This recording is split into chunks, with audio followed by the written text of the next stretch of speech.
کیونکہ بادشاہت اسی کے لیے، کیونکہ پیدا ہی اسی نے کیا، تو لٹائی بھی اسی کی طرف جانا ہے، تو شفاعت بھی اسی کی ہوگی.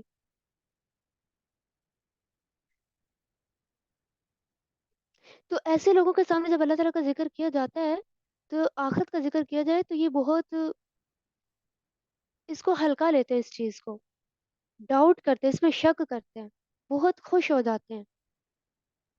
اسی لیے اللہ تعالیٰ آپ صلی اللہ علیہ وسلم سے فرما رہے ہیں آیت نمبر 46 میں کہ ان سے کہہ دیجئے سب کچھ اللہ تعالیٰ نے پیدا کیا، وہ تو ظاہر باطن ہر چیز کو جانتا ہے، وہ تو اپنے بندوں کے درمیان فیصلہ بھی کر دے گا جس میں اختلاف کر رہے ہیں. اس دن کوئی بھی فدیہ لے کر آئے گا نا، اپنی مطلب کہ گناہوں کو معاف کروانے کے لیے کوئی چیز، فدیہ اسے کہتے ہیں کسی چیز کو دے کر انسان اپنی جان چھڑوا لے. تو اس دن ایسا نہیں کوئی کر سکتا، کسی کی جان نہیں چھوڑ سکتی سوائے اعمال کے. اعمال ہوں گے نیک تو انسان کی جان چھوٹ جائے گی. تو جو برے اعمال کریں گے، مذاق اڑاتے ہیں، پھر ان کا بدلہ ان کو مل جائے